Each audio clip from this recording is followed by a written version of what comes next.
মৈত্রী কলা সংগ্রহের আয়োজনে আজকের এই বাসন্তী সন্ধ্যায় বাংলার তরফ থেকে আমরা শ্রুতি নাটক এই রাত তোমার আমার উপস্থাপন করতে চলেছি। রচনা ও নির্দেশনায় ধীমান ভট্টাচার্য, অভিনয়ে আমি নন্দিতা চক্রবর্তী ও আমার সহশিল্পী ধীমান ভট্টাচার্য, আবহে সৌরভ মিত্র, সমগ্র অনুষ্ঠানের ভাবনা ও পরিকল্পনায় প্রিয়াঙ্কা কর্মকার ঘোষ। শুরু করছি আজকের শ্রুতির নাটক এই রাত তোমার আমার। দেখি থার্মোমিটারটা দাও, দেখি এখন কত টেম্পারেচার। দেখছি 103.1।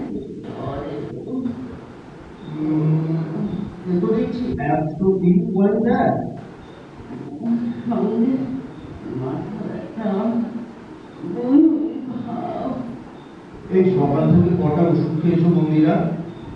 এতক্ষণে তো দুটো খাওয়ার কথা।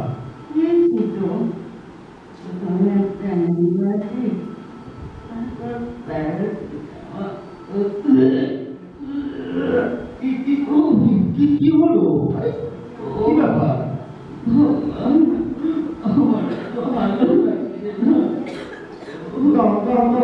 ডাক্তারকে একটা ফোন করি। ফোন করতে হবে না, এমন কিছু হয়নি। ও দুপুরে তো মীরা রান্না করে দিয়ে গেল, প্রায় কিছুই মুখে তুললে না। হ্যাঁ, হালকা করে যারা হচ্ছে জোর তো করতে বলেছিলাম। হ্যাঁ দেখলাম তো, একটু ভাত মেখে মুখে তুলতেই। এভাবে খালি পেটে থাকলে কি করে চলবে বলো? ওই মীরা তেলেতে চা করে দিলাম, সঙ্গে কোনো বিস্কুট খেয়েছিলাম। এই শোনো না, আমি কি একবার বাবুকে ফোন করবো? এতক্ষণ নিশ্চয়ই ওদের অফিস আপনাদের অংশ ওরা খুব ব্যস্ত, ওদের আবার কেন চিন্তা করবে? তাছাড়া বাবুরা স্নেহা বিয়ের পর তো আমাদের একটার পর একটা করছে, আবার আবার সামনেই তো দুটো পরীক্ষা। হ্যাঁ, সে তো ওরা আমার ক্যাটারাক্ট অপারেশনের সময় অফিস ছুটি নিয়ে। হ্যাঁ, তখন তো আবার তোমাকে ওদের ফ্ল্যাটে নিয়ে রাখলো। হ্যাঁ মনে আছে, এই কাশী হোস্টেলের বাড়ি থেকে ওদের নিউ টাউনের ফ্ল্যাটে সে প্রায় এক সপ্তাহ ছিলাম। তারপর ফলো আপেও বাবু নিয়ে গিয়েছিল। আর দরকার নেই, কিসের দরকার নেই?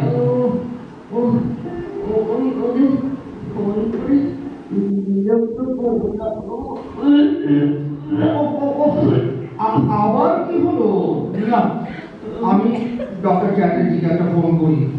রাত বাড়ছে, তুমি কি যে করছো তুমি চুপ করো। আর ফোন করতে হবে না। তোমার চোখ মুখ দেখে কিন্তু আমার ভালো লাগছে না। আমি ঠিক আছে, এবার তো কিছু খেয়ে রাতে দুটো ওষুধ খাবো। আমি সারাদিন আর কটা ওষুধ খাবো মন্দিরা? আজকে দেখাচ্ছি প্রেশার, সুগার, থাইরয়েড। এরপর আবার জ্বর বাঁধিয়ে বসছে। কেন আমার কি অসুবিধা হচ্ছে? আমি আর কথা বলতে পারছি না। আচ্ছা, রাতে চলে গেছে? এই তো একটু আগে বাইরের ঘরে টিভিতে সিরিয়াল দেখছিল। কেন বলো? না বলো না, কি হয়েছে? কি চাও? চা খেতাম, ওই ওই ওই ওই প্লাস্টিক কলমটা আছে কিনা একটু দেখো না। আছে, তাতে ব্যাগ করে দেবো, খাবে? দাও। কি বলো? বলছে কি আমার মাথায় একটু হাত বুলিয়ে দেবে? দেবো। মাথাটা ভীষণ ধরে আছে, চোখ দুটো ভীষণ জ্বালা করছে। এই নাও। হ্যাঁ, গ্লাসে গরম জল, চায়ের কাপ, এই টি ব্যাগের বক্সটা কোথায়? ওই তোমার বাড়ি তাদের ওপরে পর্দাটা সরিয়ে দেখো। পেয়েছি। নাও চা খাও, এখন একটু ভালো লাগবে। তুমি আমাকে বরাবর জানলে সেই কলেজ না, তারপর ইউনিভার্সিটি, তারপর আমাদের কোর্সিপ পর্ব, তুমি আমার চাকরি, তারপর তুমি তখন টিউশন দিতে চলে যাচ্ছিল আমাদের। সব কথা এখন মন্দিরা। আমাদের আর তুমি তাড়াতাড়ি রেজিস্ট্রেশনের ব্যবস্থা। ওহো, বাদ দাও ওসব কথা এখন। আমার মনে একটু হাতগুলির দাম একটু একটু কাছে এসো। চোখটা বন্ধ করো। আমার সকল বিপদ তারপরে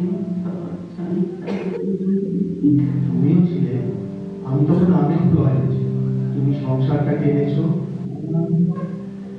খুব ভালো লাগছে জানো,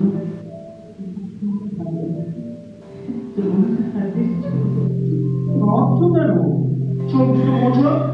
দেখাও এই মুখটা। আচ্ছা রাতে তুমি কি বলতে গো? রুটি আর চিকেন স্যুপ দেবো এখন? খাবে? তোমাকে তো এরপর পরপর দুটো ওষুধ খেতে হবে। হ্যাঁ রাত বাড়ছে, এবার খেতে দি। লক্ষ্মীটি খেয়ে নাও। কি হলো, আবার চোখে জল? যে ছেলে তোমার রোষের জন্ম নেয়নি তাকে কি হলো তুমি নিজের করে নিয়েছ? বাবুকে আমরা কোনোদিনই বুঝতে দেয়নি। আহা, আবার পাতলামি করে। শরীর খারাপ, আমি রাতের খাবার নিয়ে আসি। আমার হাতে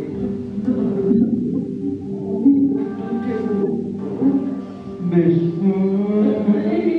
এই নাও, দাঁড়াও, গায়ের চাদরটা ঠিক করে দাও। আমার পাশে একটু এসে বসতো না গো। দাঁড়াও, আমি তোমার খাবারটা নিয়ে আসি। হাতটা ছাড়ো। কি হলো, তোমার তো এখনো জ্বরে গা ঘুরে যাচ্ছে। তাহলে কত বাজে এখন? ওমা, রাত 9টা। আর দেরি করো না লক্ষ্মীটি, অলরেডি অনেক দেরি হয়ে গেছে। ওই দেখো দরজায় বেল বাজছে, একটু দেখো না, এত রাত্রে আবার কি এলো? ওই বেল বাজছে না তো। মনে করলো যেন। এই নাও, মীরা তোমার থালায় সব গুছিয়ে রেখে গিয়েছিল, দেখি খেয়ে নাও। খাবো, তার আগে আমাকে কি কি কি বলো? আমাকে একটু জড়িয়ে ধরবে, একটু চুম খাবে। এই জ্বরের মধ্যে, বুড়ো বয়সে? হ্যাঁ